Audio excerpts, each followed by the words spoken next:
হাসপাতালে ভর্তি রোগী, কিন্তু সেই রোগী হাসপাতাল থেকে হঠাৎই হয়ে গেল নিখোঁজ। হ্যাঁ, একেবারে ঠিকই শুনছেন। এরকমই একটা ঘটনা ঘটেছে শহরের নামী হাসপাতালে, এবং যে হাসপাতালের কথা বলবো সেই হাসপাতাল এর আগে বারংবার শিরোনামে উঠে এসছে খবরের। নমস্কার, জয়ন্ত রয়েছে আপনাদের সাথে। আপনারা দেখছেন কলকাতা টিভি ডিজিটাল। এই মুহূর্তে আবারও শিরোনামে উঠে এলো শহরের অত্যন্ত গুরুত্বপূর্ণ হাসপাতাল আরজিকর মেডিকেল কলেজ এবং হাসপাতাল। যে হাসপাতাল বারংবার শিরোনামে উঠে এসেছিল অবহেয়া কাণ্ডে, সেই হাসপাতাল এবার ফের শিরোনামে। তার কারণ, সেই হাসপাতালে ভর্তি থাকা রোগী হঠাৎ হয়ে গেল মিসিং। তিনি কিভাবে মিসিং হলেন, কোথায় গেলেন, হাসপাতাল কর্তৃপক্ষের মধ্যে কেউ জানে না। ঘটনাটা এবার আপনাদের খুলে বলি। বরানগর নিমচাঁদ মিত্র স্ট্রিটের বছর 51 বাসিন্দা বিমল ঘোষ। তার হঠাৎই হাই ফিভার হয়, তার হঠাৎই ভাইরাল ফিভার যেটা আমরা বলি, এবং কিছু হার্টের সমস্যা দেখা দেয়, এবং এই মতো পরিস্থিতিতে তাকে ভর্তি করা হয় কোথায়?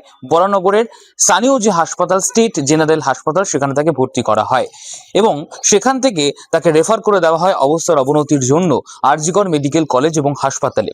এবার আরজিকর মেডিকেল কলেজ এবং হাসপাতালে রেফার হওয়া মানেই যে কোনো রোগীর পরিবারের কাছে একটা শান্তির জায়গা, না এই হাসপাতালে গেলে আমার অন্তত রোগীর পরিষেবা, ট্রিটমেন্ট যেটাই আমরা বলি, সেটা ভালো হবে, সুখকর হবে, এবং নিশ্চিন্তে থাকতে পারবো ট্রিটমেন্ট নিয়ে।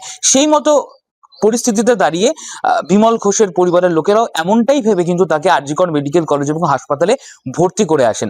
ঘটনাটা ঘটেছে বৃহস্পতিবার, যে কথাটা বলছি বৃহস্পতিবার তিনি আরজিকর মেডিকেল কলেজ এবং হাসপাতালে ভর্তি হন। বরানগর স্টেট জেনারেল হাসপাতাল থেকে তাকে রেফার করে দেওয়া হয় বৃহস্পতিবার, এবং শুক্রবার দিন যখন সকালবেলা বিমল ঘোষের পরিবারের লোকজনেরা দেখতে যান, তখন তিনি দেখেন যে বিমল ঘোষ বেডে নেই। এবার যে ওয়ার্ডের সিস্টার, সে ওয়ার্ডের ওয়ার্ড বয়, তাকে জিজ্ঞাসা করা হয় যে বিমল ঘোষ কোথায়। তখন তারা বলেন তাকে টেস্ট করতে পাঠানো হয়েছে। ভালো কথা, টেস্ট করতে পাঠানো হয়েছে। তারপরে সময় গড়িয়ে গেলেও বিমল ঘোষ কিন্তু আর আসেন না। তারপরেও রোগীর আত্মীয় বা পরিবারের লোকেরা বলছেন যে বিমল ঘোষ কোথায়, তিনি তো এলেন না, বলছেন তিনি বাথরুমে গেছেন। রোগীর পরিবারের লোকেরা চলে আসে, কারণ তাদের তো কাজ ছিল, সে সময় বাইরের কাজ ছিল, সেই ভেবে একদম নিশ্চিন্তে যে আরজি করে আছে, কোনো ঘটনা ঘটবে না, তারা বাড়ি চলে আসেন। কিন্তু ঠিক রাত 9টার সময়, অর্থাৎ শুক্রবার দিন রাত 9টার সময় পরিবারের লোককে ফোন করে কি জানানো হচ্ছে যে বিমল ঘোষকে খুঁজে পাওয়া যাচ্ছে না, বিমল ঘোষ মিসিং রয়েছে। তখন পরিবারের লোকেরা হন্তদন্ত হয়ে হাসপাতালে ছুটে যান। হাসপাতালে গিয়ে বলেন যে বিমল ঘোষ কোথায়, কেন খুঁজে পাওয়া যাচ্ছে না। তখন হাসপাতাল কর্তৃপক্ষ এবং যিনি সুপার ছিলেন তিনি আসেন, এবং হাসপাতালের সমস্ত কিছু জায়গা খতিয়ে দেখা হয় বিমল ঘোষ কোথাও রয়েছে কিনা, কিন্তু বিমল ঘোষ কোথাও নেই। এই মতো পরিস্থিতিতে পরিবারের লোকেরা অভিযোগ তোলেন যে হাসপাতালে সিসিটিভি ধরা পড়েছে কিনা। তখন বলতে শোনা যায় যে যে ওয়ার্ডে বিমল ঘোষ ভর্তি ছিলেন সেখানে কোনো সিসিটিভি নেই, শুধু এন্ট্রান্সে রয়েছে, আর কোথাও নেই সিসিটিভি। এবার ভাবুন, এই মতো পরিস্থিতিতে দাঁড়িয়ে পরিবারের লোকেরা ঠিক কি করবেন? বিমল ঘোষের পরিবারের লোকেরা বলছেন যে চরম গাফিলতি, চরম অরাজকতা চলছে আরজিকর মেডিকেল কলেজ এবং হাসপাতালে। নিরাপত্তার অভাব রয়েছে, বাইরে কেন্দ্রীয় বাহিনী রয়েছে, কেন্দ্রীয় বাহিনী মোতায়েন করা রয়েছে, তারপরেও এই ধরনের নিরাপত্তার ফাঁক ফোকর কি করে তৈরি হচ্ছে? একজন পেশেন্ট বেরিয়ে যাচ্ছে, কারোর কোনো ভ্রুক্ষেপ পর্যন্ত নেই, এবং দালাল চক্রের খপ্পরে পড়ে যেতে পারে তাদের রোগী বিমল ঘোষ, এমনটাই কিন্তু দাবি তুলছেন পরিবারের লোকেরা। এই মতো পরিস্থিতিতে দাঁড়িয়ে তারা যথেষ্ট উৎকণ্ঠায় দিন কাটাচ্ছেন বিমল ঘোষকে ফিরে পাবার জন্য। বিমল ঘোষের পরিবারের লোকেরা জানিয়েছেন এই চরম গাফিলতির জন্যই তাদের পেশেন্টকে মিসিং হতে হলো। কেন এই গাফিলতি দেখা দেবে, এই নিয়ে কিন্তু প্রশ্ন তুলেছেন বরানগরের বিমল ঘোষের পরিবারের লোকেরা।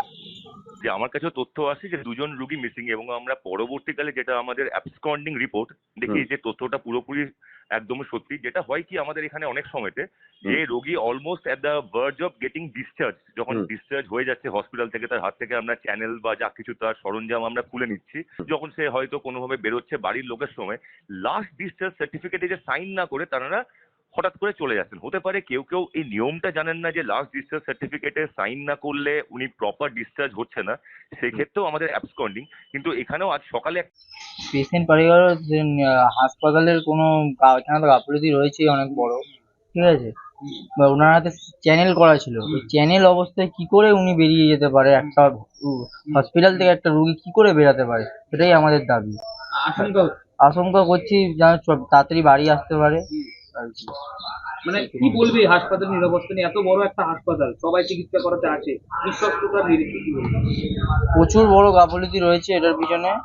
এই গাফিলতি যেন না থাকে এটাই দাবি আর আমাদের পেশেন্ট যেন বাড়ি আসে। আমি ওনার ভাইপো। আপনার নাম? আমার নাম শুভঙ্কর ঘোষ। ওরা ভাইরাল ফিভার হয়েছিল, হার্টের প্রবলেম দেখা দিয়েছিল। আমরা প্রথমে ওকে স্টেট বড়নগর স্টেট জেনারেল হসপিটালে নিয়ে যাই। ওখান থেকে আমরা এতে নিয়ে যাই, তো স্টেট জেনারেল তখন আমাদের রেফার করে আরজি করে, আমরা আরজি করে নিয়ে যাই। তারপরে আরজি করে যাওয়ার পরে ওরাকে বৃহস্পতিবার সন্ধ্যে 6:30 নাগাদ ওকে ভর্তি দেয় কোথায় ভর্তি? ওই আরজি কল হসপিটাল। আচ্ছা, বৃহস্পতিবার। হ্যাঁ, বৃহস্পতিবার। তারপরে আমরা কালকে যখন সকালবেলা 11টার সময় আমরা যাই পেশেন্টকে দেখতে, তখন আমরা দেখছি পেশেন্ট বেডে নেই। তখন আমরা সিস্টার দিদিকে ফার্স্টে আমরা ডাক্তারদের বললো সিস্টার দিদিকে জিজ্ঞেস করি। সিস্টার দিদি বলছে ওনাকে টেস্টিং এ নিয়ে যাওয়া হচ্ছে। এবার আমরা 4বার ওই সিস্টার দিদির কাছে গেছি, গিয়ে ওরা বলছে যে ওরা টেস্টিং এ গেছে। তারপর ওয়ার্ড বয় বলছে যে দেখুন উনি বাথরুমে আছে। তারপর আমরা বাথরুমে আমরা খুঁজে দেখেছি, কোথাও বাথরুমে নেই। তারপরে আমরা রাত্রি চলে আসি, রাত্রি 9টার সময় আমাদেরকে ফোন করে বলছে আপনাদের পেশেন্টকে পাচ্ছি না। কি বলছেন, এটা এত বড় হাসপাতালে এরকম? হ্যাঁ, এরকমই হয়েছে। এবার তখন ওরা বলছে পাচ্ছি না, তখন আমরা সেই রাত্রিবেলায় আমরা ওখানে গেলাম, গিয়ে আমরা চারিদিক খুঁজে তখন ওরা বলছে যে আপনাদের পেশেন্টকে পাওয়া যাচ্ছে না। তারপর উনি বলছে যে আমরা বললাম যে আমরা যে এসছি। তারপরে আমরা সুপারের কাছে কমপ্লেন করলাম, সুপার এলো। সুপার এসে তখন বলছে যে এখানে সিসিটিভি ক্যামেরা আছে। সুপার বলছে যে ওরা বলছে যে না। কোথায় সিসিটিভি? আরজি করে? হ্যাঁ, আরটি করে বলে যে হসপিটাল যে এতে ভর্তি হয়েছিল সে ওয়ার্ডে? হ্যাঁ, যে সেই ওয়ার্ডে নেই, তার বাইরেও নেই। হ্যাঁ। ঠিক আছে, ওরা বলছে যে এমার্জেন্সি গেট দিয়ে ঢুকছে সেইখানে আমাদের সিসিটিভি ক্যামেরা। এত বড় হাসপাতালে এত ফাঁকফোকর? হ্যাঁ, সুপারের সামনেই ওরা স্বীকার করছে যে ওখানে আছে। তারপর তখন সুপার বলছে যে ঠিক আছে ওই ক্যামেরাটাই আপনারা দেখুন বলে তারপরে আমাদেরকে মিলিটারি সাথে ঘিরে ধরলো। আচ্ছা। তারপরে আমরা দেখলাম যে আমরা তখন এসে আমাদের ওদের যে আউটপোস্ট অফিস আছে, পোস্ট আছে, সেখানে আমরা থানায় গেলাম। তখন ওরা বলছে যে আপনারা তালা থানায় যান, তালা থানায় গিয়ে মিসিং করুন। ওই যে 24 ঘন্টা হয়ে গেল এখনো পাননি, হ্যাঁ। এত বড় একটা হাসপাতাল, কি মনে হচ্ছে? আমাদের আশঙ্কা হচ্ছে যে আমাদের পেশেন্ট যাতে বাড়িতে ফিরে আসে, কারণ এটা একটা দালাল চক্করের আন্ডারে পড়ে গেছে। তারা হাতায় সেলাই ছিল, তার মধ্যে দিয়ে ও কি করে বেরিয়ে গেল এটা আমরা করতে পারছি না। হাসপাতালের নিরাপত্তা নিয়ে কি বলবেন? হাসপাতালের নিরাপত্তা কোথায়? ওই দেখানো সব শুধু সিকিউরিটি, যে মিলিটারি যারা সিকিউরিটি ওরা ওইরা বসে আছে, শুধু মানে কেউ যেন চেল্লায় না, এইটাই যেন শান্তি শৃঙ্খলা বজায় রাখে। কিন্তু রুগী কোথায় চলে যাচ্ছে, কোথায় ঢুকে যাচ্ছে, দালাল গাছ খাচ্ছে, এরা কোনো হুঁশিয়ার নেই। আপনারা কতটা দুশ্চিন্তার মধ্যে রয়েছেন? আমরা খুবই দুশ্চিন্তার মধ্যে আছি, যাতে যত শীঘ্রই সব আমাদের পেশেন্ট ফিরে আসে। তা আমরা বারবার অনুরোধ করেছি।